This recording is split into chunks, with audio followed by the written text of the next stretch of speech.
ایک ریٹائرڈ جج نے اخبار میں اشتہار دیا، جو میری بیوہ بیٹی سے شادی کرے گا میں اسے 20 مربع زرعی زمین، 2 شوگر ملیں اور 3 بنگلے گفٹ دوں گا، مگر اسے گھر داماد اور میری بیٹی کا غلام بن کر رہنا ہوگا۔ ایک پٹھان سبزی فروش جج صاحب کی بیٹی سے نکاح کرنے کے لیے تیار ہو گیا۔ جج صاحب نے پٹھان سے سب کاغذات پر انگوٹھے لگوا لیے۔ بیوہ لڑکی بہت خوبصورت تھی۔ پہلی رات گزرنے کے بعد صبح پٹھان نہا کر واش روم سے نکلا تو بیوی کو دیکھ کر اس کی چیخیں نکل گئیں، کیونکہ میرا نام شہباز ہے، میں لاہور ہائی کورٹ میں جج تھا۔ میری زندگی بظاہر بہت مکمل تھی، عزت دولت، ایک اچھا گھر، ایک باوقار عہدہ اور ایک ایسی بیوی جو میری زندگی کا سب سے خوبصورت حصہ تھی، مگر اس سب کے باوجود میرے دل میں ایک ایسی کمی تھی جس کا احساس مجھے ہر گزرتے دن کے ساتھ زیادہ شدت سے ہوتا تھا۔ میری بیوی کا نام صوبیہ تھا، وہ MSc پاس تھی، نہایت سمجھدار، نرم مزاج اور سلجھی ہوئی عورت تھی۔ ہماری شادی کو 5 سال گزر چکے تھے، لیکن ابھی تک ہماری کوئی اولاد نہیں ہوئی تھی۔ شادی کے ابتدائی 2 سال تو ہمیں زیادہ فکر نہیں ہوئی تھی، ہم سوچتے تھے کہ ابھی وقت ہے، اللہ جب چاہے گا اولاد دے دے گا، لیکن تیسرے سال کے بعد گھر کے خاموش کمروں میں ایک ایسی اداسی اترنے لگی جسے ہم دونوں ایک دوسرے سے چھپانے کی کوشش کرتے تھے۔ جب بھی کسی رشتہ دار کے گھر بچے کی پیدائش ہوتی تو صوبیہ مسکرا کر مبارکباد دیتی، مگر میں دیکھتا کہ واپسی پر گاڑی میں بیٹھتے ہی اس کی آنکھیں نم ہو جاتی تھیں۔ وہ کھڑکی سے باہر دیکھتی رہتی اور میں جان بوجھ کر اس سے کوئی نہ کوئی سوال کرتا تھا، کیونکہ مجھے معلوم تھا کہ اگر میں نے صرف اتنا بھی پوچھ لیا کہ تم اداس ہو تو وہ اپنے آنسو روک نہیں پائے گی۔ ایک رات میں عدالت سے بہت دیر سے گھر آیا۔ گھر کے تمام ملازم سو چکے تھے اور پورا گھر خاموش تھا۔ میں نے اپنے کمرے کا دروازہ کھولا تو دیکھا صوبیہ جائے نماز پر بیٹھی ہاتھ اٹھائے رو رہی تھی۔ میں چند لمحے دروازے پر کھڑا اسے دیکھتا رہا۔ وہ دعا مانگ رہی تھی، یا اللہ اگر میرے نصیب میں اولاد نہیں تو میرے دل کو صبر دے، لیکن اگر میرے لیے ماں بننا لکھا ہے تو مجھے اپنی رحمت سے محروم نہ کرنا۔ اس کی آواز سن کر میرا دل ٹوٹ گیا۔ میں خاموشی سے آگے بڑھا اور اس کے پاس بیٹھ گیا۔ اس نے مجھے دیکھا تو فوراً اپنے آنسو پونچھنے لگی اور مسکرا کر بولی، آپ آ گئے، کھانا لگاؤں؟ میں نے اس کا ہاتھ پکڑ کر کہا، صوبیہ آج کھانا نہیں کھائیں گے، آج میرے ساتھ صرف بات کرو۔ وہ خاموش ہو گئی۔ میں نے اس سے کہا، تم خود کو قصوروار سمجھنا بند کرو، ڈاکٹر جو کہتے ہیں وہ اپنی جگہ، لیکن ہمارا اللہ سب سے بڑا ہے، اگر اس نے چاہا تو ہمارے گھر میں بھی بچے کی آواز گونجے گی۔ صوبیہ نے میری طرف دیکھا اور دھیمی آواز میں کہا، مجھے اپنے لیے اتنا دکھ نہیں ہوتا شہباز، مجھے صرف یہ ڈر لگتا ہے کہ کہیں آپ کو میری وجہ سے زندگی بھر اولاد کی کمی نہ محسوس ہو۔ میں نے فوراً اس کے منہ پر ہاتھ رکھ دیا اور کہا، یہ بات دوبارہ کبھی مت کہنا، تم میرے لیے کافی ہو۔ مگر حقیقت یہ تھی کہ میں بھی باپ بننے کی خواہش دل میں چھپائے بیٹھا تھا۔ میں عدالت میں بڑے بڑے مقدمات کے فیصلے کرتا تھا، لوگوں کے جھگڑے سنتا تھا، قانون کی پیچیدگیوں کو سلجھاتا تھا، مگر جب رات کو گھر آتا تو ایک چھوٹے سے بچے کی ہنسی کی کمی میرے پورے گھر کو خالی محسوس کرواتی تھی۔ آخر ہم دونوں نے فیصلہ کیا کہ مکمل علاج کروائیں گے۔ ہم لاہور کے کئی بڑے ڈاکٹروں کے پاس گئے، مختلف ٹیسٹ ہوئے، رپورٹس بنی، دوائیں چلی، کبھی امید بندھتی تو کبھی مایوسی ہاتھ آتی۔ ایک ڈاکٹر نے ہمیں تسلی دیتے ہوئے کہا، آپ دونوں میں کوئی طبعی کمی نہیں ہے، بس ذہنی دباؤ کم کریں اور اللہ سے دعا کریں۔ ہم نے دعا بھی کی اور صبر بھی۔ 5 سال ہماری شادی کو مکمل ہو چکے تھے۔ 5ویں سال کی ایک سرد صبح صوبیہ میرے کمرے میں آئی تو اس کے چہرے پر عجیب سی گھبراہٹ تھی۔ میں اس وقت عدالت جانے کے لیے تیار ہو رہا تھا۔ اس نے دروازے کے پاس کھڑے ہو کر کہا، شہباز آپ سے ایک بات کرنی ہے۔ میں نے گھڑی دیکھی اور کہا، کہو کیا ہوا؟ وہ چند لمحے خاموش رہی، پھر اس نے اپنے ہاتھ میں پکڑی ہوئی ایک چھوٹی سی رپورٹ میری طرف بڑھا دی۔ میں نے رپورٹ دیکھی تو میری آنکھیں ایک دم رک گئیں۔ حمل کا ٹیسٹ مثبت تھا۔ مجھے کچھ لمحوں تک یقین ہی نہیں آیا۔ میں نے رپورٹ دوبارہ دیکھی، پھر صوبیہ کی طرف دیکھا۔ اس کی آنکھوں میں آنسو تھے لیکن چہرے پر مسکراہٹ تھی۔ میں نے بے اختیار پوچھا، صوبیہ کیا واقعی؟ وہ روتے ہوئے ہنس دی اور بولی ہاں جی، اللہ نے ہماری دعا سن لی۔ اس لمحے میرے اندر جیسے طوفان برپا ہو گیا۔ میں نے اسے گلے سے لگا لیا اور میری آنکھوں سے آنسو بہنے لگے۔ میں نے پہلی مرتبہ محسوس کیا کہ خوشی بھی انسان کو رلا سکتی ہے۔ میں نے سجدہ کیا اور بار بار اللہ کا شکر ادا کرتا رہا۔ اس دن میں عدالت جانے کی بجائے سیدھا اپنے والدین کی قبر پر گیا۔ وہاں کھڑے ہو کر میں نے کہا، ابا امی، آپ کا بیٹا آج باپ بننے والا ہے۔ مجھے معلوم تھا کہ قبروں میں پڑے میرے والدین میری آواز نہیں سن سکتے، مگر میرے دل کو عجیب سا سکون ملا۔ اس دن کے بعد میری زندگی کا ہر معمول بدل گیا۔ صوبیہ میرے لیے صرف بیوی نہیں رہی تھی، اب وہ میرے آنے والے بچے کی ماں تھی اور میں اس کے ہر قدم کا خیال رکھنے لگا۔ ہمارے گھر میں پہلے ہی 4 ملازم تھے، مگر میں نے صوبیہ کو گھر کے کسی کام کے قریب جانے سے منع کر دیا۔ میں نے کہا، تمہیں اب صرف اپنا خیال رکھنا ہے۔ وہ ہنس کر کہتی، میں بیمار نہیں ہوں، صرف امید سے ہوں۔ میں جواب دیتا، میرے لیے تو تم دنیا کی سب سے نازک چیز ہو۔ وہ اکثر میری اس بات پر ہنس دیتی۔ میں صبح عدالت جانے سے پہلے اس کے لیے ناشتہ تیار کرواتا، اس کی دوائیں میز پر رکھتا اور فون کر کے پوچھتا کہ اس نے وقت پر دوائی لی یا نہیں۔ عدالت میں بیٹھا ہوتا تو بھی ذہن میں یہی خیال رہتا کہ صوبیہ نے کھانا کھایا ہوگا یا نہیں۔ ایک مرتبہ ایک انتہائی اہم مقدمے کی سماعت کے دوران میرے موبائل پر گھر سے فون آیا۔ میں نے دیکھا تو گھبرا گیا۔ کال صوبیہ کی تھی۔ میں نے فوراً فون اٹھایا۔ دوسری طرف سے اس نے کہا، گھبرائی نہیں، بس آپ کو یہ بتانا تھا کہ آج مجھے پہلی بار بچے کی حرکت محسوس ہوئی ہے۔ میں چند لمحے خاموش رہا۔ عدالت میں وکیل دلائل دے رہے تھے اور میں جج کی کرسی پر بیٹھا تھا، مگر میرے ذہن میں صرف ایک بات گونج رہی تھی کہ میرے بچے نے پہلی بار اپنی موجودگی کا احساس دلایا ہے۔ میں نے سماعت مختصر کی اور گھر پہنچ کر سیدھا صوبیہ کے پاس گیا۔ وہ بستر پر بیٹھی مسکرا رہی تھی۔ میں نے اس کے پیٹ پر ہاتھ رکھا اور بہت دیر تک خاموش بیٹھا رہا۔ مجھے یقین نہیں آ رہا تھا کہ اس کے اندر میری زندگی کا ایک حصہ سانس لے رہا ہے۔ میں نے دھیرے سے کہا، بیٹا تم جلدی آنا، تمہارا ابو تمہارا انتظار کر رہا ہے۔ صوبیہ نے مسکرا کر کہا، اگر بیٹی ہوئی تو میں نے کہا تو میں اسے اپنی شہزادی بناؤں گا۔ اس نے پھر پوچھا، اور اگر بیٹا ہوا؟ میں نے جواب دیا، تو اسے اپنا دوست بناؤں گا۔ لیکن دل کے کسی کونے میں مجھے ہمیشہ بیٹی کی خواہش تھی، شاید اس لیے کہ میں نے بچپن میں اپنی ماں کو اپنی تینوں بہنوں کے ساتھ بہت محبت کرتے دیکھا تھا اور میرے دل میں ہمیشہ بیٹیوں کے لیے ایک خاص نرم گوشہ رہا تھا۔ حمل کے مہینے گزرتے گئے۔ میں نے صوبیہ کے لیے گھر کے ایک حصے کو مکمل طور پر آرام دہ بنا دیا۔ ڈاکٹر نے احتیاط کا مشورہ دیا تو میں نے اسے تقریباً مکمل بیڈ ریسٹ دے دیا۔ ہمارے ملازمین اس کی ہر ضرورت پوری کرتے تھے۔ میں کبھی کبھی اس کے لیے پھل کاٹتا، کبھی دودھ گرم کر کے لاتا اور کبھی رات کو اٹھ کر دیکھتا کہ اسے کسی چیز کی ضرورت تو نہیں۔ صوبیہ اکثر کہتی، آپ جج ہیں یا میرے نرس؟ میں ہنس کر کہتا، میں اپنی بیوی کا شوہر ہوں، باقی سب عہدے عدالت کے باہر رہ جاتے ہیں۔ حمل کے آخری مہینوں میں صوبیہ بہت زیادہ جذباتی ہو گئی تھی۔ ایک رات اس نے اچانک مجھ سے پوچھا، شہباز اگر بچے کو کچھ ہو گیا؟ تو میں نے اسے فوراً تسلی دی، ایسا کچھ نہیں ہوگا، مگر اس سوال نے میرے دل میں خوف پیدا کر دیا۔ میں نے اس رات دیر تک نیند نہیں کی۔ میں نے پہلی مرتبہ سمجھا کہ کسی آنے والی خوشی سے جڑ جانے کے بعد انسان کو اسے کھونے کا خوف بھی گھیر لیتا ہے۔ میں نے اللہ سے دعا کی کہ یا اللہ، 5 سال کے بعد یہ خوشی نصیب کی ہے تو اسے سلامت رکھنا۔ حمل کا 9واں مہینہ شروع ہوا تو میں نے اپنے کام کا بوجھ کم کر دیا۔ میں کوشش کرتا کہ زیادہ دیر عدالت میں نہ رکوں۔ گھر آتے ہی صوبیہ کے پاس بیٹھ جاتا۔ ہم دونوں آنے والے بچے کے نام سوچتے، لڑکا ہوا تو چند نام، لڑکی ہوئی تو چند نام۔ ایک دن صوبیہ نے کہا، اگر بیٹی ہوئی تو میں اس کا نام فوزیہ رکھوں گی۔ میں نے پوچھا، فوزیہ کیوں؟ اس نے کہا، کیونکہ فوزیہ کا مطلب کامیابی اور کامیابیاں ہونا ہے، اور یہ بچی ہماری 5 سال کی دعاؤں کی کامیابی ہوگی۔ مجھے یہ نام بہت پسند آیا۔ میں نے کہا، ٹھیک ہے، اگر بیٹی ہوئی تو اس کا نام فوزیہ ہی ہوگا۔ پھر میں نے مذاق میں کہا، لیکن اگر بیٹا ہوا تو نام میں رکھوں گا۔ صوبیہ نے ہنس کر کہا، منظور ہے۔ ہمیں کیا معلوم تھا کہ چند ہی ہفتوں بعد یہی نام ہمارے گھر کی سب سے خوبصورت حقیقت بننے والا ہے۔ ایک رات صوبیہ کو اچانک درد شروع ہوا۔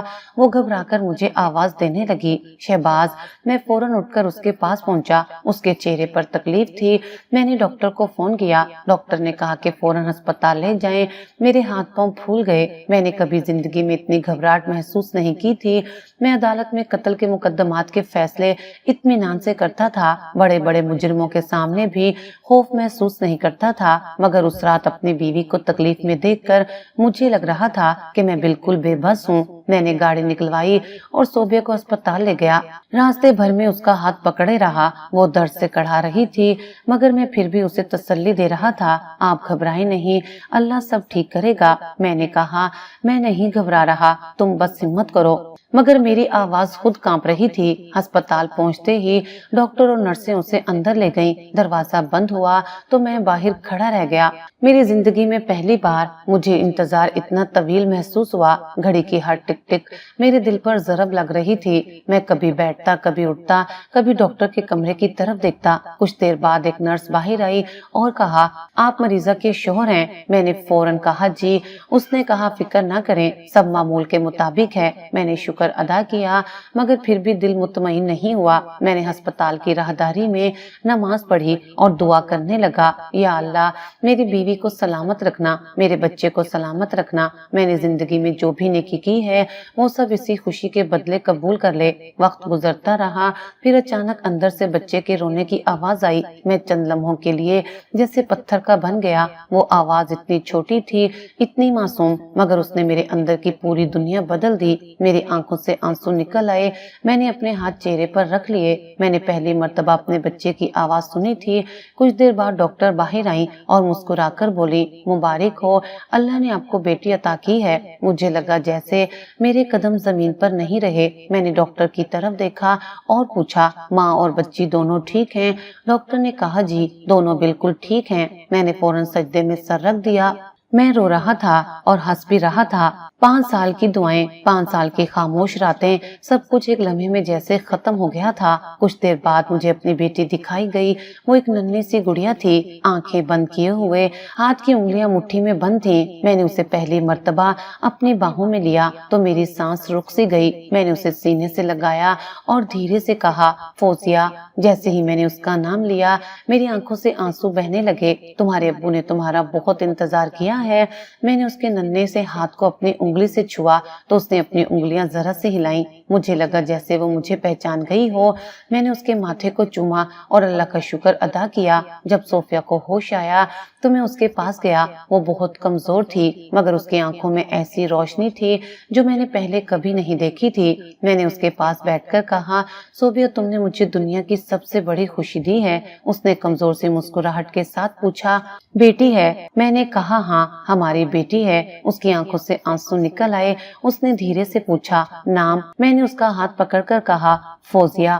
صوبیہ نے آنکھیں بند کی اور مسکرا دی۔ اس دن ہماری زندگی مکمل ہو گئی تھی۔ جس گھر میں 5 سال تک بچوں کی آواز کے لیے دعائیں مانگی گئی تھی، وہاں اب ایک ننھی سی بچی کی آواز گونجنے والی تھی۔ میں نے دل ہی دل میں عہد کیا کہ میں اپنی فوزیہ کو دنیا کی ہر خوشی دوں گا، اسے کبھی کسی چیز کی کمی محسوس نہیں ہونے دوں گا اور اسے ہمیشہ اپنی آنکھوں کا تارا بنا کر رکھوں گا۔ مجھے ذرا بھی اندازہ نہیں تھا کہ اللہ کی طرف سے ملنے والی یہ ننھی سی رحمت صرف میری خوشی نہیں بلکہ آنے والے وقت میں میری زندگی کا سب سے بڑا امتحان بھی بننے والی ہے۔ لیکن اس وقت مجھے مستقبل کی کوئی فکر نہیں تھی۔ اس لمحے میرے لیے دنیا صرف ایک نام تھی۔ فوزیہ نے اپنی بیٹی کو سینے سے لگایا، اس کے ماتھے کو چوما اور دل سے کہا، بیٹی، تم میرے گھر میں 5 سال کی دعاؤں کے بعد آئی ہو۔ میں وعدہ کرتا ہوں تمہیں کبھی تنہا نہیں ہونے دوں گا۔ فوزیہ کے آنے سے ہمارے گھر میں واقعی رونق ہو گئی تھی۔ جس گھر میں 5 سال تک خاموشی رہی تھی، وہاں ہر وقت اس کی ہنسی گونجتی رہتی تھی۔ کبھی وہ صحن میں دوڑتی، کبھی میری میز پر رکھی فائلیں اٹھا کر پوچھتی، ابو آپ اتنے سارے کاغذ کیوں پڑھتے ہیں؟ اور کبھی صوبیہ کے پیچھے پیچھے گھر میں گھومتی رہتی۔ ہم دونوں نے اسے اتنے لاڈ سے پالا تھا کہ شاید ہماری محبت بھی اس کے لیے کم تھی۔ میں عدالت سے واپس آتا تو سب سے پہلے اپنی بیٹی کو تلاش کرتا۔ اگر وہ گھر کے کسی کونے میں کھیل رہی ہوتی تو میں اپنا کوٹ اتارے بغیر اس کے پاس بیٹھ جاتا۔ وہ میرے گلے میں باہیں ڈال کر کہتی، ابو آج میرے لیے کیا لائے ہیں؟ اور میں ہنس کر کہتا، پہلے بتاؤ آج تم نے امی کو تنگ تو نہیں کیا؟ وہ فوراً معصوم سا چہرہ بنا کر کہتی، بالکل بھی نہیں۔ جبکہ فوزیہ پیچھے سے آواز دیتی، اس نے آج پھر میری کچن میں سارے الماریاں کھول دی ہیں۔ فوزیہ بھاگ کر میرے پیچھے چھپ جاتی اور میں اس کا وکیل بن جاتا۔ ہماری زندگی میں فوزیہ صرف بیٹی نہیں تھی، وہ ہماری پوری دنیا تھی۔ ہم نے اسے اچھی تعلیم دلوائی۔ میں چاہتا تھا کہ میری بیٹی اپنے پاؤں پر کھڑی ہو، دنیا کو سمجھے اور کسی کے سامنے محتاج نہ ہو۔ صوبیہ بھی اس کی تعلیم پر بہت توجہ دیتی تھی۔ فوزیہ پڑھائی میں بھی بہت اچھی تھی۔ جب وہ اسکول میں پہلی پوزیشن لے کر آتی تو میں اسے انعام دیتا اور وہ فوراً کہتی، ابو یہ انعام امی کے لیے بھی ہے کیونکہ انہوں نے مجھے پڑھایا ہے۔ اس کی یہ بات سن کر صوبیہ کی آنکھیں بھر آتی۔ فوزیہ کے بعد اللہ نے ہمیں کوئی اولاد نہ دی، مگر سچ کہوں تو ہمیں کبھی یہ کمی محسوس بھی نہیں ہوئی۔ فوزیہ ہمارے لیے بیٹا بھی تھی اور بیٹی بھی۔ وہ بڑی ہوئی تو گھر کے بہت سے معاملات میں میرا ہاتھ بٹانے لگی۔ کبھی میرے لیے چائے بناتی، کبھی صوبیہ کی طبیعت خراب ہوتی تو اس کے سراہنے بیٹھ جاتی۔ وقت کا پہیہ چلتا رہا اور وہ بچی جو کبھی میرے ہاتھ کی انگلی پکڑ کر چلتی تھی، دیکھتے ہی دیکھتے خوبصورت، سمجھدار اور با اخلاق لڑکی بن گئی۔ جب وہ جوان ہوئی تو میرے دل میں ایک نئی فکر نے جگہ بنا لی۔ میں رات کو دیر تک جاگ کر سوچتا کہ میری بیٹی کے لیے کیسا گھر ہونا چاہیے، کیسا شوہر ہونا چاہیے، کیسا خاندان ہونا چاہیے۔ میں چاہتا تھا کہ فوزیہ وہاں جائے جہاں اسے ہماری طرح محبت ملے۔ ایک دن میرے چھوٹے بھائی نے مجھے فون کیا۔ وہ ہمارے شہر سے کچھ فاصلے پر ایک گاؤں میں بہت بڑا ذمہ دار تھا۔ اس کی زمینیں دور دور تک پھیلی ہوئی تھیں اور علاقے میں اس کا کافی اثر و رسوخ تھا۔ فون پر اس نے کہا، بھائی جان، میں آپ سے ایک بات کرنا چاہتا ہوں، لیکن پہلے وعدہ کریں کہ میری بات کا برا نہیں مانیں گے۔ میں ہنس کر بولا، تم اتنی تہمت کیوں باندھ رہے ہو، صاف بات کرو۔ اس نے کہا، میں رضوان کے لیے فوزیہ کا رشتہ مانگنا چاہتا ہوں۔ چند لمحوں کے لیے میں خاموش ہو گیا۔ رضوان میرا بھتیجا تھا، میں اسے بچپن سے جانتا تھا۔ وہ اپنے باپ کے ساتھ زمینوں کا کام دیکھتا تھا، نرم مزاج اور شریف لڑکا تھا۔ میں نے فوزیہ سے بھی اس بارے میں بات کی۔ وہ پہلے شرما گئی اور پھر بولی، ابو آپ اور امی جو بہتر سمجھیں مجھے منظور ہے۔ میں نے اس کی آنکھوں میں دیکھا تو مجھے لگا کہ وہ بھی رضوان کو پسند کرتی ہے۔ میں نے صوبیہ سے مشورہ کیا اور ہم دونوں نے رشتہ قبول کر لیا۔ میری خوشی کا کوئی ٹھکانہ نہیں تھا۔ میرے دل میں ایک عجیب سا اطمینان تھا کہ میری بیٹی کسی اجنبی گھر نہیں بلکہ میرے اپنے بھائی کے گھر جا رہی ہے۔ میں اکثر صوبیہ سے کہتا، دیکھنا فوزیہ ہمارے قریب ہی رہے گی، جب دل کرے گا اسے دکھائیں گے۔ صوبیہ مسکرا کر کہتی، اللہ اسے خوش رکھے، یہی ہماری سب سے بڑی خواہش ہے۔ شادی کی تیاریاں شروع ہو گئیں۔ ہمارے گھر میں کئی دنوں تک رونق رہی۔ فوزیہ کی مہندی، نکاح اور شادی کی تقریبات دھوم دھام سے ہوئیں۔ میں نے اپنی بیٹی کو رخصت کرتے وقت خود کو مضبوط رکھنے کی بہت کوشش کی، مگر جب وہ میرے گلے سے لگ کر روئی تو میری آنکھوں سے بھی آنسو نکل آئے۔ اس نے کہا، ابو میں آپ کو چھوڑ کر نہیں جانا چاہتی۔ میں نے اس کے سر پر ہاتھ رکھا اور کہا، بیٹی، بیٹیاں گھر چھوڑتی ہیں، دل نہیں۔ تم جب چاہو واپس آنا، یہ گھر ہمیشہ تمہارا ہے۔ رضوان نے بھی اس وقت میرے سامنے وعدہ کیا کہ وہ فوزیہ کو ہمیشہ خوش رکھے گا۔ میں نے اس کے کندھے پر ہاتھ رکھ کر کہا، بیٹا فوزیہ میری اکلوتی اولاد ہے، اسے کبھی یہ احساس نہ ہونے دینا کہ وہ اپنے ماں باپ سے دور ہے۔ رضوان نے جواب دیا، ابو جی آپ فکر نہ کریں، میں فوزیہ کو ہمیشہ خوش رکھوں گا۔ شادی کے بعد واقعی وہ بہت خوش تھی۔ جب بھی وہ فون کرتی اس کی آواز میں اطمینان ہوتا۔ رضوان اس کا بہت خیال رکھتا تھا، کبھی اسے شہر لے جاتا، کبھی اس کے لیے کتابیں خرید کر لاتا اور کبھی اچانک اسے پھول دے دیتا۔ صوبیہ فون کے بعد مجھے کہتی، ہماری بیٹی بہت خوش ہے، اور میں دل ہی دل میں اللہ کا شکر ادا کرتا۔ تقریباً 1 سال اسی طرح گزر گیا۔ پھر ایک دن شام کے وقت میرے فون کی گھنٹی بجی۔ دوسری طرف میرے بھائی کا نمبر تھا۔ میں نے فون اٹھایا تو وہاں عجیب سی خاموشی تھی۔ میں نے کہا، کیا ہوا؟ میرے بھائی کی آواز آئی، بھائی جان، رضوان۔ وہ اس سے آگے کچھ نہ بول سکا۔ میرے دل میں ایک انجانا خوف اتر گیا۔ میں نے پوچھا، رضوان کو کیا ہوا؟ اس نے روتے ہوئے بتایا کہ رضوان زمینوں سے واپس آتے ہوئے سڑک پر ایک خطرناک حادثے کا شکار ہو گیا ہے۔ میں نے فوراً پوچھا، ہسپتال کون سا؟ مگر اس نے جو جواب دیا وہ میری زندگی کا سب سے خوفناک جملہ تھا۔ اس نے کہا، بھائی جان، ہسپتال لے جانے کا موقع ہی نہیں ملا، رضوان موقع پر ہی دم توڑ گیا۔ میرے ہاتھ سے فون تقریباً چھوٹ گیا۔ میں چند لمحوں تک کرسی پر بیٹھا خالی نظروں سے سامنے دیکھتا رہا۔ صوبیہ نے مجھے اس حالت میں دیکھا تو گھبرا کر پوچھا کیا ہوا؟ میں اس کی طرف دیکھ بھی نہیں پا رہا تھا۔ میرے منہ سے صرف اتنا نکلا صوبیہ، رضوان نہیں رہا۔ اس کے چہرے کا رنگ اڑ گیا۔ اس نے دیوار کا سہارا لیا اور چند لمحوں بعد اس کی چیخ پورے گھر میں گونج گئی۔ ہم دونوں فوراً گاؤں کی طرف روانہ ہوئے۔ راستے بھر میرے ذہن میں صرف فوزیہ تھی۔ میں سوچ رہا تھا کہ میری بیٹی پر کیا گزر رہی ہوگی۔ وہ لڑکی جو 1 سال پہلے ہنستی ہوئی اس گھر سے رخصت ہوئی تھی، آج کس حال میں ہوگی۔ جب ہم گاؤں پہنچے تو وہاں لوگوں کا ہجوم تھا، عورتوں کے رونے کی آوازیں آ رہی تھیں۔ میں اندر داخل ہوا تو میری نظر ایک کونے میں بیٹھی فوزیہ پر پڑی۔ وہ بالکل خاموش تھی، اس کے چہرے پر آنسو نہیں تھے، اس کی آنکھیں جیسے پتھر بن چکی تھیں۔ میں اس کے قریب گیا اور کہا فوزیہ۔ اس نے میری طرف دیکھا اور اچانک اٹھ کر میرے سینے سے لپٹ گئی۔ پھر اس کے اندر جیسے برسوں کا بند دروازہ ٹوٹ گیا۔ وہ چیخ چیخ کر رونے لگی، ابو، رضوان مجھے چھوڑ کر کیوں چلے گئے؟ انہوں نے تو کہا تھا کہ وہ ہمیشہ میرے ساتھ رہیں گے۔ میرے پاس اس سوال کا کوئی جواب نہیں تھا۔ میں نے اسے مضبوطی سے گلے لگایا اور صرف اتنا کہا، بیٹی، اللہ کی مرضی کے آگے ہم بے بس ہیں۔ وہ میرے سینے سے لگی روتی رہی۔ اس رات میرے بھائی کے گھر قیامت کا سما تھا۔ ایک طرف میرا بھائی اپنے جوان بیٹے کی لاش کے پاس بیٹھا تھا اور دوسری طرف میری اکلوتی بیٹی چند ہی گھنٹوں میں بیوہ ہو چکی تھی۔ میں نے کبھی تصور بھی نہیں کیا تھا کہ جس رشتے پر مجھے سب سے زیادہ فخر تھا وہ اتنی جلدی ماتم میں بدل جائے گا۔ رضوان کی تدفین کے بعد جب فوزیہ کو واپس ہمارے گھر لانے کا وقت آیا تو میرا دل پھٹ رہا تھا۔ وہ اپنے سسرال کے دروازے پر کھڑی تھی، سر پر سفید دوپٹہ تھا، آنکھیں سوجی ہوئی تھیں اور ہاتھ خالی تھے۔ صوبیہ نے اسے اپنے سینے سے لگا لیا۔ فوزیہ نے صرف ایک جملہ کہا، امی، اب میں کہاں جاؤں؟ صوبیہ نے اسے گلے سے لگاتے ہوئے کہا، جہاں تمہارا دل ہے وہیں جاؤ گی بیٹی، تمہارا گھر وہی ہے جہاں تمہاری ماں اور تمہارے ابو ہیں۔ میں نے اپنی بیٹی کی طرف دیکھا۔ اس لمحے وہ مجھے دوبارہ وہی ننھی سی بچی محسوس ہوئی جسے میں نے برسوں پہلی بار اپنی باہوں میں اٹھایا تھا۔ میں نے اس کا ہاتھ پکڑا اور کہا، چلو فوزیہ، اپنے گھر چلتے ہیں۔ وہ خاموشی سے میرے ساتھ چل پڑی۔ گاڑی میں پورے راستے اس نے ایک لفظ بھی نہیں کہا۔ جب ہم گھر پہنچے تو میں نے محسوس کیا کہ اس گھر میں ایک بار پھر خاموشی اتر آئی ہے، مگر اس بار یہ وہ خاموشی نہیں تھی جو اولاد نہ ہونے کے دنوں میں ہمارے ساتھ تھی۔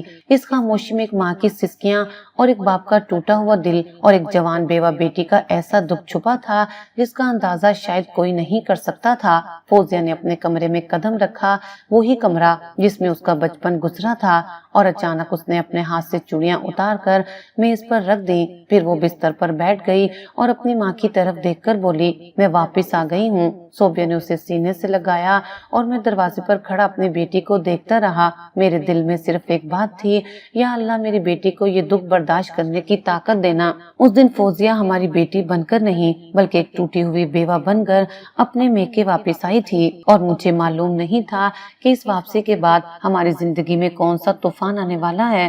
1 سال تک ہمارے گھر میں جیسے خوشی نام کی کوئی چیز ہی ختم ہو گئی تھی۔ فوزیہ ہر وقت اداس رہتی تھی، کبھی وہ اپنے کمرے کی کھڑکی کے پاس بیٹھ کر گھنٹوں باہر دیکھتی رہتی اور کبھی رضوان کی تصویر ہاتھ میں لے کر خاموش آنسو بہاتی رہتی۔ ہم میاں بیوی اسے خوش رکھنے کی بہت کوشش کرتے، مگر اس کی آنکھوں میں چھپی ہوئی اداسی ہمارے گھر کی ہر خوشی کو نگل جاتی تھی۔ صوبیہ اکثر رات کو اس کے کمرے میں جا کر اس کے پاس بیٹھتی، اس کے بالوں میں ہاتھ پھیرتی اور کہتی، بیٹی، کب تک اپنے آپ کو اس غم میں قید رکھو گی؟ فوزیہ جواب نہیں دیتی تھی، بس ماں کے کندھے پر سر رکھ کر رونے لگتی۔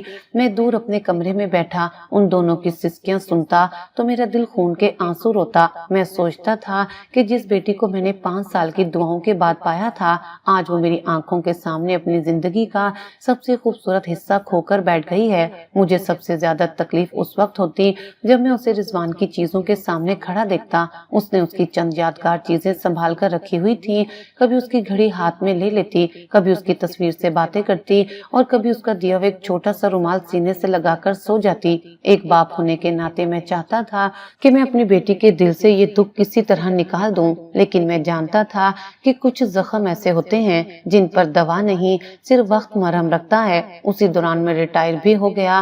لاہور ہائی کورٹ کے جج کی حیثیت سے اپنی آخری پیشی کے بعد جب میں گھر واپس آیا تو مجھے پہلی بار محسوس ہوا کہ اب زندگی کے ایک بڑے حصے کا اختتام ہو چکا ہے۔ عدالت میں میں نے عمر بھر دوسروں کے مسائل کے فیصلے کیے تھے، مگر اپنی بیٹی کی زندگی کا فیصلہ میرے لیے سب سے مشکل تھا۔ ریٹائرمنٹ کے بعد میرے پاس وقت تھا۔ میں صبح اٹھتا، ناشتے کی میز پر صوبیہ اور فوزیہ کو دیکھتا اور پھر کئی گھنٹے خاموشی سے سوچتا رہتا۔ ہم دونوں بوڑھے ہو چکے تھے، صوبیہ کے بال مکمل سفید ہونے لگے تھے اور میری اپنی صحت بھی پہلے جیسے نہیں رہی تھی۔ ایک رات میں نے صوبیہ سے کہا، اگر ہم کل نہ رہے تو فوزیہ کا کیا ہوگا؟ صوبیہ نے میری طرف دیکھا اور اس کی آنکھیں بھر آئیں۔ وہ بولی، یہی سوال مجھے بھی ہر رات سونے نہیں دیتا۔ میں نے کہا، ہمیں اس کے لیے کوئی فیصلہ کرنا ہوگا۔ صوبیہ نے فوراً کہا، لیکن اس کی مرضی کے بغیر کچھ نہیں ہوگا۔ اگلی صبح میں نے فوزیہ کو اپنے کمرے میں بلایا۔ وہ میرے سامنے آ کر بیٹھ گئی۔ میں کچھ دیر اسے دیکھتا رہا اور پھر نرمی سے کہا، بیٹی، ہم تم سے ایک بات کرنا چاہتے ہیں۔ وہ خاموش رہی۔ میں نے کہا، ہم چاہتے ہیں کہ تم دوبارہ شادی کے بارے میں سوچو۔ یہ سنتے ہی اس کی آنکھوں میں آنسو آ گئے۔ وہ بولی، ابو، میں دوبارہ یہ سب نہیں کر سکتی۔ میں نے ایک بار اپنا گھر بسا کر کھو دیا ہے، مجھے ڈر لگتا ہے۔ میں نے اس کا ہاتھ پکڑ لیا۔ بیٹی، ہم تمہیں رضوان کو بھولنے کے لیے نہیں کہہ رہے، وہ تمہاری زندگی کا حصہ تھا اور ہمیشہ رہے گا، لیکن کیا تم اپنی باقی زندگی اس کی یاد میں تنہا گزارنا چاہتی ہو؟ وہ رونے لگی۔ صوبیہ نے بھی اسے سمجھایا، فوزیہ، ہم تمہارے دشمن نہیں ہیں، ہم چاہتے ہیں کہ ہمارے بعد تمہارے پاس کوئی ایسا انسان ہو جو تمہارا خیال رکھے۔ فوزیہ نے کافی دیر تک کوئی جواب نہیں دیا۔ اس نے سر اٹھا کر کہا، اگر آپ دونوں کو لگتا ہے کہ یہی میرے لیے بہتر ہے تو میں آپ کی بات مان لوں گی، لیکن مجھے کسی ایسے انسان کے ساتھ نہیں بھیجنا جو مجھے بوجھ سمجھے۔ میں نے فوراً کہا، میں وعدہ کرتا ہوں ایسا نہیں ہوگا۔ اس کی رضامندی حاصل کرنا ہمارے لیے آسان نہیں تھا۔ کئی دن تک ہم اس سے بات کرتے رہے۔ آخر ایک شام فوزیہ نے کہا، ٹھیک ہے ابو، آپ رشتہ دیکھ لیں، اگر مجھے بھی وہ انسان اچھا لگا تو میں نکاح کر لوں گی۔ اس دن مجھے ایسا لگا جیسے میری بیٹی نے دوبارہ زندگی کی طرف ایک چھوٹا سا قدم اٹھایا ہے۔ میں نے سوچا کہ اب ایک ایسا شخص تلاش کرنا ہوگا جو فوزیہ کو اس کے ماضی کے سمیت قبول کرے، لیکن میں یہ بھی جانتا تھا کہ میری دولت اس کام کو مشکل بنا دے گی۔ بہت سے لوگ صرف جائیداد کے لالچ میں فوزیہ سے شادی کے لیے تیار ہو جائیں گے، اس لیے میں نے ایک عجیب فیصلہ کیا۔ میں نے اخبار میں اشتہار دیا کہ میری بیوہ بیٹی سے جو شخص شادی کرے گا، میں اسے 20 مربع زرعی زمین، 2 شوگر ملیں اور 3 بنگلے بطور تحفہ دوں گا، مگر شرط یہ ہوگی کہ وہ گھر داماد بن کر ہمارے ساتھ رہے گا اور فوزیہ کا غلام بن کر رہے گا۔ صوبیہ نے جب یہ اشتہار دیکھا تو حیرت سے کہا، آپ نے تو بہت بڑی شرط رکھ دی ہے۔ میں نے کہا، میں دولت نہیں بانٹ رہا، میں انسان تلاش کر رہا ہوں۔ جو شخص صرف جائیداد کے لیے آئے گا وہ شرط سن کر شاید خود ہی پیچھے ہٹ جائے، مگر ایسا نہیں ہوا۔ اشتہار چھپتے ہی ہمارے گھر رشتے والوں کا تانتا بند گیا۔ کوئی بڑے خاندان کا وارث تھا، کوئی بیرون ملک رہتا تھا، کوئی کاروباری شخص تھا، لیکن میں ہر شخص کی بات غور سے سنتا اور پھر اسے پرکھتا۔ ایک شخص نے فوزیہ سے زیادہ میری زمین کے کاغذات میں دلچسپی لی، دوسرے نے پوچھا کہ شوگر ملوں کی ماہانہ آمدنی کتنی ہے، تیسرے نے صاف کہہ دیا کہ وہ گھر داماد تو بن جائے گا لیکن اسے اپنی الگ گاڑی اور کاروبار بھی چاہیے ہوگا۔ میں نے سب کو انکار کر دیا۔ فوزیہ یہ سب دیکھتی رہی اور کبھی کبھی کہتی، ابو، شاید میری قسمت میں دوبارہ گھر بسانا نہیں لکھا۔ میں اسے جواب دیتا، نہیں بیٹی، میں اللہ سے مایوس نہیں ہوں۔ پھر ایک دن ہمارے گھر ایک ایسا لڑکا آیا جس نے میری سوچ ہی بدل دی۔ اس کا نام فیروز خان تھا۔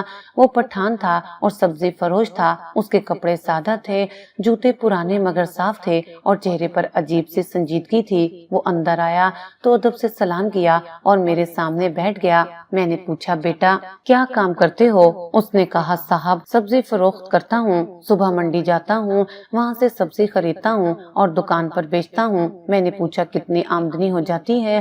اس نے ایک معمولی سی رقم بتائی۔ پھر میں نے جان بوجھ کر کہا، تم نے اخبار کا اشتہار پڑھا ہے؟ وہ بولا، جی، اسی لیے آیا ہوں۔ میں نے کہا، تمہیں معلوم ہے کہ فوزیہ سے شادی کے بعد تمہیں کیا ملے گا؟ اس نے کہا، جی، 20 مربع زمین، 2 شوگر ملیں اور 3 بنگلے۔ میں نے کہا، اور تمہیں ہمارے گھر میں رہنا ہوگا گھر داماد بن کر۔ وہ چند لمحے خاموش رہا، پھر بولا، اگر آپ کی بیٹی مجھے عزت دے گی تو مجھے گھر داماد کہلانے میں کوئی شرمندگی نہیں، واقعی میں ہی آپ کی بیٹی کا غلام بن کر رہوں گا۔ میں اس کے جواب سے متاثر ہوا۔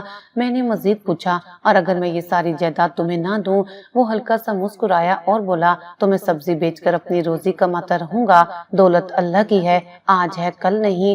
اس کی یہ بات میرے دل کو لگ گئی۔ میں نے فوزیہ کو بلایا۔ فیروز نے اسے دیکھا تو فوراً نظریں جھکا لی۔ اس نے نہ اس کے ماضی کے بارے میں سوال کیا، اور نہ اس کی بیوگی کو کسی عیب کی طرح دیکھا۔ اس نے صرف اتنا کہا، میں جانتا ہوں آپ نے زندگی میں بہت کچھ برداشت کیا ہے، اگر آپ میرے ساتھ نکاح کریں گی تو میں کوشش کروں گا کہ آپ کو دوبارہ کسی کے سامنے رونا نہ پڑے۔ فوزیہ خاموش رہی، لیکن اس کی آنکھوں میں پہلی مرتبہ کسی اجنبی کے لیے خوف سے زیادہ اطمینان نظر آیا۔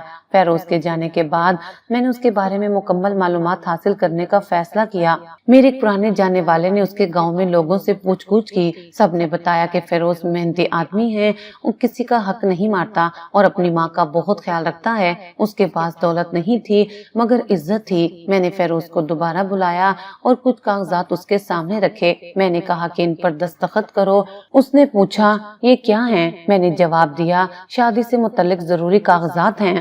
اس نے کاغذات کو غور سے دیکھا مگر میں نے اسے پڑھنے کا موقع نہیں دیا۔ میں نے کہا کہ بس دستخط کرو، باقی سب میں دیکھ لوں گا۔ فیروز نے مجھ پر اعتماد کیا اور ایک ایک کر کے تمام کاغذات پر دستخط کر دیے۔ میں نے وہ کاغذات فوراً اپنے پاس رکھ لیے۔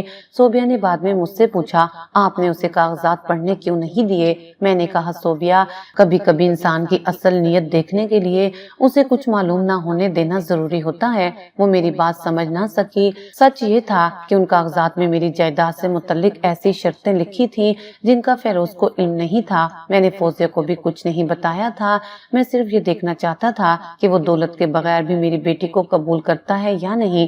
چند دن بعد میں نے فوزیہ سے پوچھا بیٹی فیروز کے بارے میں تمہاری کیا رائے ہے؟ وہ کچھ دیر خاموش رہی، پھر بولی ابو وہ مجھے اچھا انسان لگتا ہے، اس نے میرے بازی کے بارے میں ایک سوال بھی نہیں کیا۔ میں نے کہا تو کیا تم نکاح کے لیے راضی ہو؟ فوزیہ نے اپنی ماں کی طرف دیکھا۔ صوبیہ نے اس کا ہاتھ پکڑ لیا۔ فوزیہ کی آنکھوں میں آنسو آ گئے اور اس نے دھیرے سے کہا جی ابو میں راضی ہوں۔ میں نے اللہ کا شکر ادا کیا، مجھے لگا شاید ہماری بیٹی کی زندگی دوبارہ سنورنے والی ہے۔ میں نے فیروز کے گھر والوں سے بات کی اور نکاح کی تاریخ طے کر دی۔ تاریخ طے ہوتے ہی گھر میں دوبارہ شادی کی تیاریاں شروع ہو گئیں۔ صوبیہ نے فوزیہ کے لیے کپڑے خریدے۔ کئی مہینوں بعد فوزیہ نے اپنے کمرے کے آئینے میں خود کو دیکھا۔ اس کے چہرے پر بہت ہلکی سی مسکراہٹ آئی۔ میں دروازے کے باہر کھڑا اسے دیکھ رہا تھا، میری آنکھیں نم ہو گئیں۔ میں نے دل میں کہا یا اللہ اس بار میری بیٹی کو خوشیاں دینا، اس نے پہلے ہی بہت دکھ اٹھا لیے ہیں۔ مگر اسی رات ایک ایسی بات ہوئی جس نے میرے دل کا سکون چھین لیا۔ نکاح کی تاریخ اب مقرر ہو چکی تھی، گھر میں تیاریاں جاری تھیں۔ صوبیہ فوزیہ کے کپڑوں کی پیمائش کروا رہی تھی اور فوزیہ خاموشی سے اپنی نئی زندگی کے بارے میں سوچ رہی تھی۔ میں سب کچھ دیکھ کر بظاہر مطمئن رہنے کی کوشش کر رہا تھا مگر میرے دل میں خوف جنم لے چکا تھا۔ میں نے سوچا کیا میں نے جلد بازی میں فیصلہ کر لیا ہے؟ کیا فیروز واقعی وہی شریف انسان ہے جس کا روپ وہ ہمیں دکھا رہا ہے؟ خیر میں نے سب کچھ اللہ پر چھوڑ دیا۔ میری بیٹی نے زندگی میں بہت بڑا دکھ دیکھا تھا۔ ایک بار اس کی شادی ہوئی، اس نے اپنے شوہر کو اپنی آنکھوں کے سامنے قسمت کے ہاتھوں کھو دیا اور پھر وہ سفید لباس میں ہمارے گھر واپس آئی تھی۔ اس دن سے میرے دل میں ایک ہی خوف بیٹھ گیا تھا کہ کہیں میری بیٹی پوری زندگی اپنے ماضی کے غم میں نہ گزار دے۔ اس لیے جب فیروز خان کے ساتھ اس کا رشتہ طے ہوا تو میں نے سوچا کہ اس بار میں اپنی بیٹی کو ایسا گھر دوں گا جہاں اسے کسی چیز کی کمی نہ ہو۔ میں نے اپنے گھر کے اوپر ایک ایسا پورشن بنانے کا فیصلہ کیا جو عام گھر نہیں بلکہ محل جیسا ہو۔ میرے پاس اللہ کا دیا ہوا بہت کچھ تھا۔ فوزیہ کے علاوہ ہماری کوئی اولاد نہیں تھی۔ میں اور صوبیہ جانتے تھے کہ ہمارے بعد ہماری ساری جائیداد اسی بیٹی کی تھی۔ اسی لیے جب فیروز خان کے ساتھ اس کا رشتہ طے ہوا تو میں نے سوچا کہ اس بار میں اپنی بیٹی کو ایسا گھر دوں گا جہاں اسے کسی چیز کی کمی نہ ہو۔ میں نے اپنے گھر کے اوپر ایک ایسا پورشن بنانے کا فیصلہ کیا جو عام گھر نہیں بلکہ محل جیسا ہو۔ میرے پاس اللہ کا دیا ہوا سب کچھ تھا۔ فوزیہ کے علاوہ ہماری کوئی اولاد نہیں تھی۔ میں اور صوبیہ جانتے تھے کہ ہمارے بعد ہماری ساری جائیداد اسی بیٹی کی تھی۔ پھر میں کس چیز کی کنجوسی کرتا، میں تو صرف اس کے چہرے پر خوشی دیکھنا چاہتا تھا۔ میں نے بہترین نقشہ بنوایا۔ میں نے ماں مار کو صاف کہا مجھے ایسا پورشن چاہیے کہ جو ایک بار دیکھے دوبارہ مڑ کر دیکھے بغیر نہ رہ سکے۔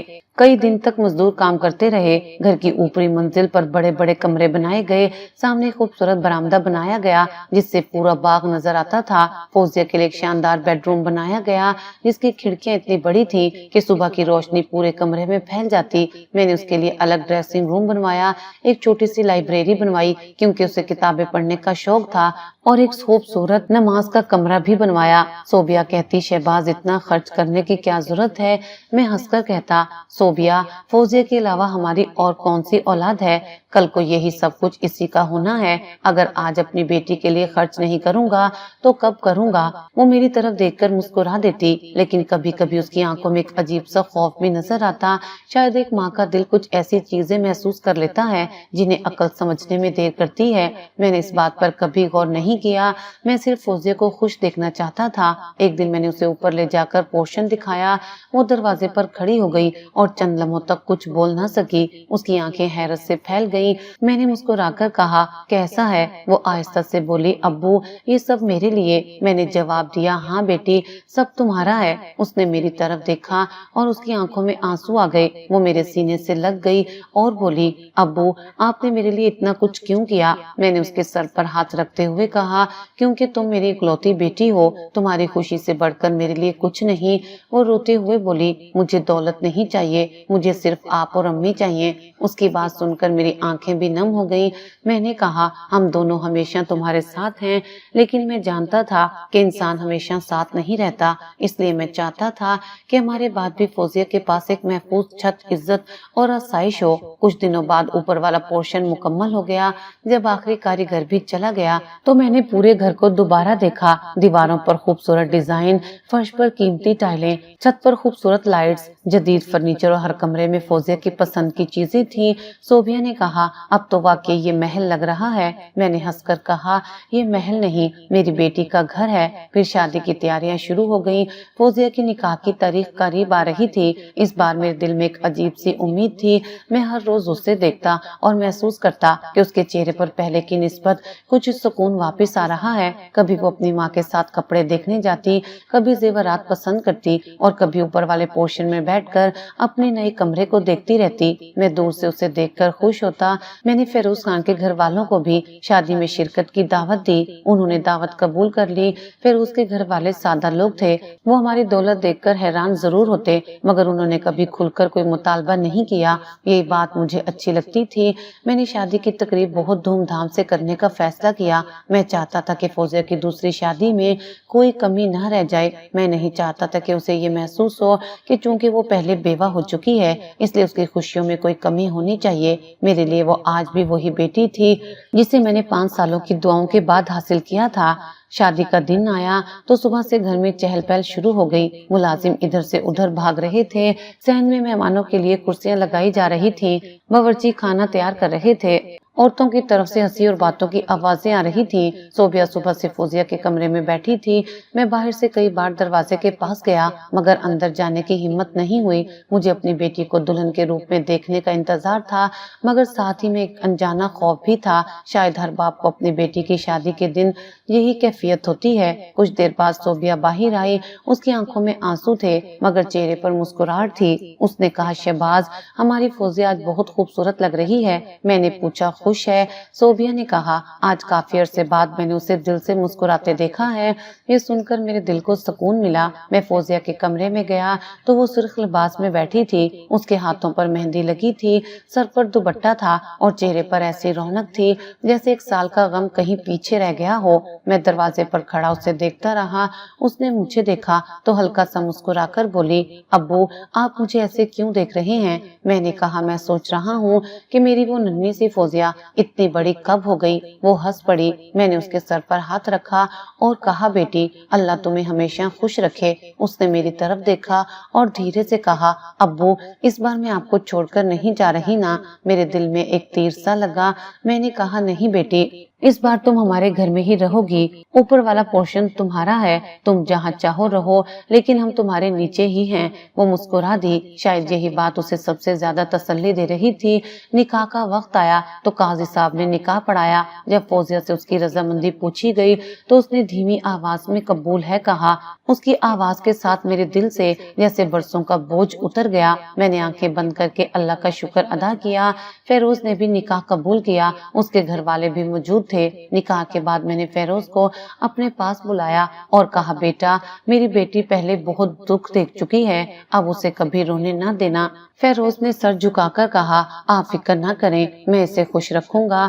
میں نے اس کے کندھے پر ہاتھ رکھا اور کہا اسے کسی چیز کی ضرورت نہیں، اسے صرف عزت چاہیے۔ وہ بولا میں سمجھتا ہوں۔ شادی کی تقریب رات دیر تک جاری رہی، مہمان کھانا کھاتے رہے، خواتین فوزیہ کو دعائیں دیتی رہی اور مرد فیروز سے ملتے رہے۔ میں ہر طرف دیکھ رہا تھا مگر میری نظریں بار بار اپنی بیٹی پر جا کر رک جاتی تھی۔ وہ آج واقعی خوش لگ رہی تھی، اس کے چہرے پر وہ اداسی نہیں تھی جو پچھلے 1 سال سے میرے گھر کی دیواروں پر سایہ بن کر چھائی ہوئی تھی۔ جب رخصتی کا وقت آیا تو صوبیہ نے فوزیہ کو گلے لگا کر کہا بیٹی اپنا گھر آباد رکھنا۔ فوزیہ نے ماں کے کان میں کہا امی میں تو کہیں جا ہی نہیں رہی۔ دونوں ہنس پڑی اور پھر رونے لگی۔ میں بھی خود کو مضبوط نہ رکھ سکا۔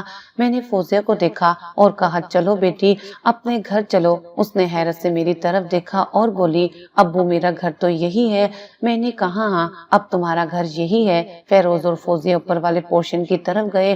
میں نیچے کھڑا انہیں دیکھتا رہا۔ میری بیٹی نے پہلی شادی کے بعد سسرال سے میکے تک ایک ایسا لمبا اور دردناک سفر کیا تھا، لیکن اس بار وہ اپنے ہی گھر میں دلہن بن کر آئی تھی۔ میں نے اوپر جاتے ہی اس کے قدم دیکھے اور دل میں دعا کی یا اللہ اب میری بیٹی کی زندگی میں کوئی غم نہ لانا۔ رات کافی گزر چکی تھی، مہمان آہستہ آہستہ رخصت ہونے لگے تھے۔ فوزیہ کے سسرال سے آئے ہوئے لوگ بھی اپنے گھروں کو واپس چلے گئے تھے۔ گھر میں خاموشی چھانے لگی۔ میں اپنے گھر کی کھڑکی کے پاس کھڑا اوپر والے پورشن کی روشنیاں دیکھ رہا تھا۔ مجھے عجیب سا سکون محسوس ہو رہا تھا۔ صوبیہ میرے پاس آئی اور بولی آج آپ بہت خوش ہیں۔ میں نے کہا ہاں آج میں نے بیٹی کے چہرے پر خوشی دیکھی ہے، یہی میری سب سے بڑی دولت ہے۔ صوبیہ نے میرا ہاتھ پکڑا اور کہا اللہ اسے ہمیشہ خوش رکھے۔ میں نے کہا آمین۔ ہمیں کیا معلوم تھا کہ اسی خوبصورت رات کے بعد ہماری زندگی میں ایک ایسا راز کھلنے والا ہے جو نہ صرف فوزیہ کی نئی شادی کو ہلا کر رکھ دے گا بلکہ میرے اپنے ماضی کے ایک ایسے باپ کو بھی سامنے لے آئے گا جسے میں نے برسوں پہلے ہمیشہ کے لیے دفن سمجھ لیا تھا۔ مگر اس وقت میں ان سب باتوں سے بے خبر تھا۔ میں صرف اپنی بیٹی کو دلہن کے روپ میں اپنے ہی گھر کے اوپر والی منزل پر جاتے دیکھ رہا تھا اور میرے دل میں یہی خیال تھا کہ شاید اب میری فوزیہ کی زندگی واقعی بدل گئی ہے۔ اس رات پہلی بار مجھے لگا کہ اللہ نے میری بیٹی کے آنسو دیکھ لیے ہیں اور شاید اب اس کے نصیب میں خوشیاں ہی خوشیاں لکھی ہیں۔ فوزیہ کسی اجنبی گھر میں رخصت نہیں ہوئی تھی بلکہ اپنے ہی گھر میں دلہن بن کر آئی تھی اور مجھے یقین تھا کہ اس بار میں اسے کبھی تنہا نہیں ہونے دوں گا۔ مگر جب میں شادی کے اگلے روز میری آنکھ کھلی تو اچانک اوپر والے پورشن سے فیروز خان کے چیخنے اور رونے کی آوازیں آنے لگی۔ میں گھبرا کر بستر سے اٹھا اور دروازے کی طرف بڑھا ہی تھا کہ فیروز بھاگتا ہوا میرے سامنے آ گیا۔ اس کا چہرہ سفید پڑا ہوا تھا، آنکھوں سے آنسو بہ رہے تھے اور وہ بار بار اپنے ہاتھ جوڑ رہا تھا۔ اس نے کانپتی ہوئی آواز میں کہا ابو جی فوزیہ کو کچھ ہو گیا ہے، پلیز اسے بچا لیں، وہ بے ہوش پڑی ہے۔ میں نے اس کے ساتھ کچھ نہیں کیا، خدا کی قسم میں نے اسے ہاتھ تک نہیں لگایا۔ وہ صبح نہانے گئی تھی، جب واپس آئی تو اچانک زمین پر گر گئی۔ مجھے نہیں معلوم وہ زندہ بھی ہے یا نہیں۔ میں نے فیروز کی بات سنی تو مجھے ذرا بھی حیرت یا خوف نہیں ہوا کیونکہ میں جانتا تھا کہ میری بیٹی کو کیا ہوا ہے۔ فوزیہ کے ساتھ یہ پہلی مرتبہ نہیں ہوا تھا۔ رضوان کی موت کے بعد سے اسے کبھی کبھار ایسے دورے پڑتے تھے جب وہ اچانک بے ہوش ہو جاتی تھی، کبھی چند منٹ بعد ہوش آ جاتا اور کبھی کئی گھنٹے لگ جاتے۔ ہم اس کا علاج کروا رہے تھے اور ڈاکٹرز نے ہمیں بتایا تھا کہ وقت کے ساتھ اس کی کیفیت بہتر ہو سکتی ہے، لیکن فیروز کو اس بیماری کے بارے میں مکمل اندازہ نہیں تھا، اس لیے اس کی گھبراہٹ فطری تھی۔ میں نے فوراً ملازمین کو آواز دی اور فوزیہ کو ہسپتال منتقل کرنے کا انتظام کیا۔ فیروز اس وقت تک میرے ساتھ رہا جب تک فوزیہ کو گاڑی میں نہ بٹھا دیا گیا، پھر وہ خود ہی گاڑی میں بیٹھ گیا۔ راستے بھر وہ فوزیہ کا ہاتھ پکڑے رہا اور مسلسل اسے دیکھتا رہا۔ اس کے چہرے پر ایسی پریشانی تھی جیسے اس کی اپنی سانسیں فوزیہ کی سانسوں کے ساتھ بندھی ہوں۔ وہ بار بار کہتا فوزیہ آنکھیں کھولو، مجھے ڈراؤ مت۔ میں اسے دیکھتا رہا۔ میرے دل میں پہلی بار یہ احساس پیدا ہوا کہ شاید میری بیٹی کے لیے میرا کیا ہوا فیصلہ واقعی درست تھا۔ ہسپتال پہنچتے ہی ڈاکٹرز نے فوزیہ کو ایمرجنسی میں منتقل کر دیا۔ فیروز دروازے کے باہر کھڑا ہاتھ اٹھا کر دعا کرتا رہا۔ صوبیہ بھی روتی ہوئی ہسپتال پہنچ گئی۔ میں نے اسے تسلی دی اور کہا گھبراؤ نہیں، یہ پہلے بھی ہو چکا ہے، انشاءاللہ فوزیہ ٹھیک ہو جائے گی۔ مگر ایک ماں کے دل کو کون سمجھا سکتا تھا۔ صوبیہ نے ہاتھ اٹھا کر دعا کی، یا اللہ میری بیٹی کو کچھ نہ ہو، میں نے اسے بہت مشکل سے پایا ہے، اسے دوبارہ مجھ سے نہ چھیننا۔ فیروز بھی کونے میں کھڑا آنسو پہنچ رہا تھا۔ کچھ دیر بعد ڈاکٹر باہر آئے اور کہا مریضہ خطرے سے باہر ہے، لیکن ابھی ہوش آنے میں وقت لگ سکتا ہے۔ یہ سنتے ہی ہم سب نے سکون کا سانس لیا۔ کئی گھنٹے گزر گئے، فیروز ایک پل کے لیے بھی وہاں سے نہیں ہٹا۔ میں نے اسے کہا بیٹا تم کچھ کھا لو۔ اس نے سر ہلا کر کہا ابو جی میرا دل نہیں چاہ رہا، پہلے فوزیہ آنکھیں کھولے گی پھر میں کچھ کھاؤں گا۔ میں خاموش ہو گیا۔ رات کے پچھلے پہر فوزیہ کی انگلیاں ہلی۔ نرس نے ہمیں بتایا تو ہم فوراً اس کے پاس پہنچے۔ فوزیہ نے آہستہ آہستہ آنکھیں کھولی۔ اس کی نظر سب سے پہلے فیروز پر پڑی۔ فیروز نے اس کا ہاتھ پکڑ لیا اور اس کی آنکھوں سے آنسو بہنے لگے۔ وہ صرف اتنا کہہ سکا فوزیہ تم ٹھیک ہو؟ فوزیہ نے کمزور سی آواز میں کہا جی۔ فیروز نے اپنا چہرہ دوسری طرف کر لیا تاکہ وہ اپنے آنسو چھپا سکے۔ میں نے اس منظر کو دیکھا تو میرے دل میں عجیب سا سکون اتر گیا۔ 3 دن فوزیہ ہسپتال میں رہی۔ ان 3 دنوں میں فیروز نے اس کا ایسے خیال رکھا جیسے وہ کوئی نازک شیشے کی چیز ہو۔ کبھی ڈاکٹر سے اس کی دوا کے بارے میں پوچھتا، کبھی نرس سے اس کی حالت معلوم کرتا، کبھی اس کے لیے پانی لاتا۔ میں کئی بار اسے دیکھ کر حیران ہوتا کہ ایک سبزی فروش لڑکا جو کچھ عرصہ پہلے تک ہمارے لیے اجنبی تھا، میری بیٹی کے لیے اتنا پریشان کیسے ہو گیا؟ اس سوال کا جواب محبت تھا۔ 3 دن بعد فوزیہ کو گھر آنے کی اجازت مل گئی۔ جب وہ گھر واپس آئی تو فیروز اس کے ساتھ ساتھ چل رہا تھا۔ وہ بار بار کہتا آہستہ چلیں، تھک نہ جائیں۔ فوزیہ نے ہلکی سی مسکراہٹ کے ساتھ کہا میں ٹھیک ہوں، آپ اتنا پریشان نہ ہوں۔ فیروز نے جواب دیا تم میرے لیے بہت قیمتی ہو، میں کیسے پریشان نہ ہوں؟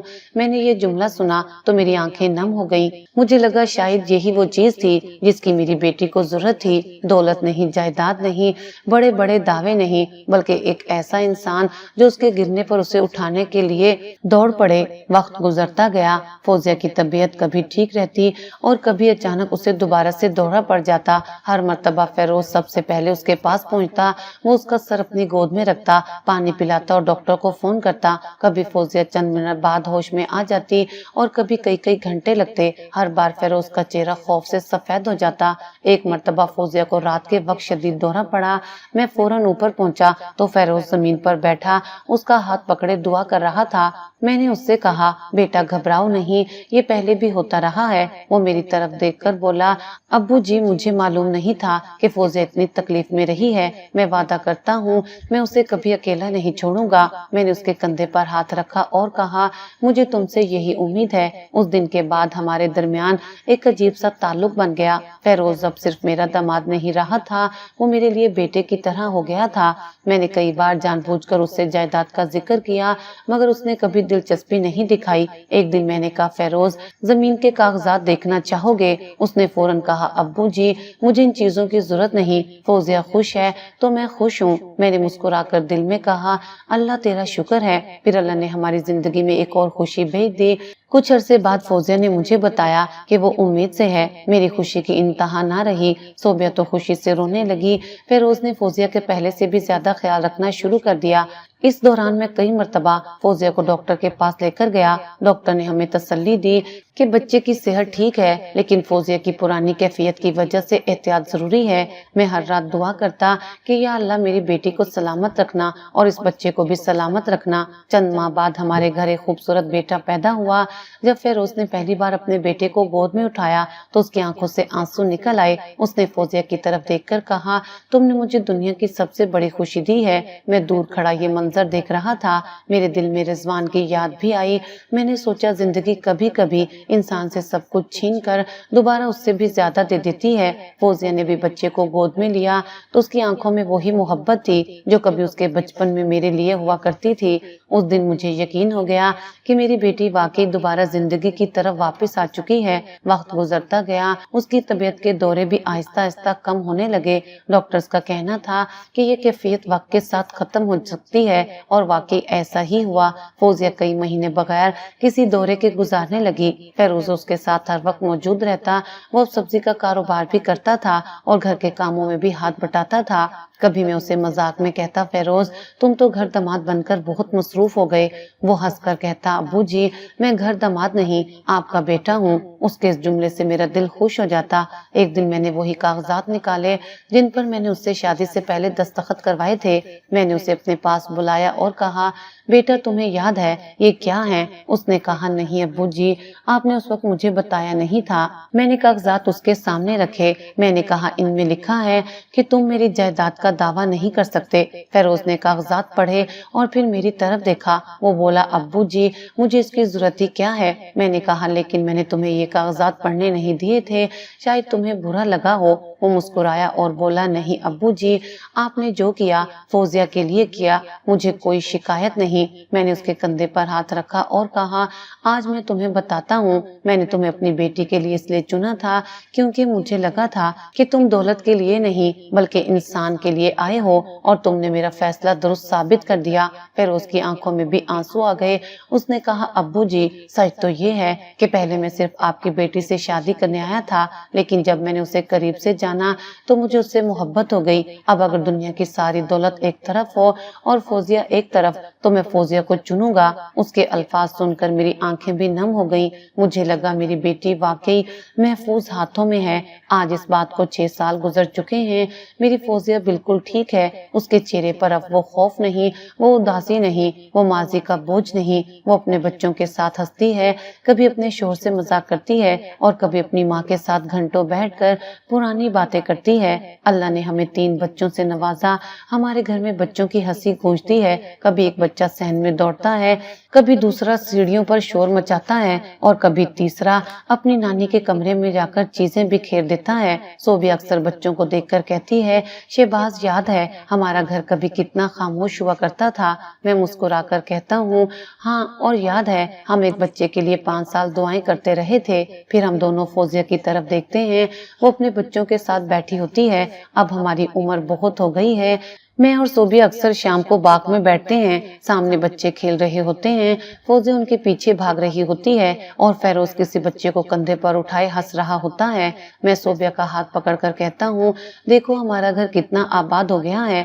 صوبیہ مسکرا کر کہتی ہے، یہ سب فیروز کی وجہ سے ہے۔ میں آسمان کی طرف دیکھتا ہوں اور دل سے کہتا ہوں، یا اللہ تیرا شکر ہے، کیونکہ کبھی اسی گھر میں ایک بیٹی غم کے مارے خاموش بیٹھی رہتی تھی اور آج اسی گھر میں 3 بچوں کی ہنسی گونجتی ہے۔ کبھی میں ڈرتا تھا کہ میرے مرنے کے بعد فوزیہ اکیلی رہ جائے گی، مگر آج مجھے اطمینان ہے کہ اس کے ساتھ اس کا شوہر ہے، اس کے بچے ہیں اور سب سے بڑھ کر اس کے چہرے پر سکون ہے۔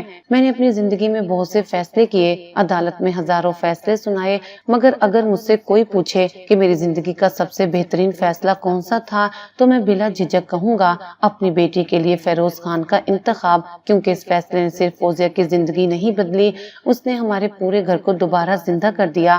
آج 6 سال بعد جب میں اپنی بیٹی کو ہنستے ہوئے دیکھتا ہوں تو دل سے یہی کہتا ہوں کہ شاید اللہ نے اس کے آنسوؤں کا حساب رکھا تھا، اس لیے اس نے ہماری بیٹی کو دوبارہ خوشیوں سے بھر دیا۔ اور اب میری سب سے بڑی خواہش صرف یہ ہے کہ جب تک میری آنکھیں کھلی ہیں میں فوزیہ کو اسی طرح مسکراتا ہوا دیکھتا رہوں۔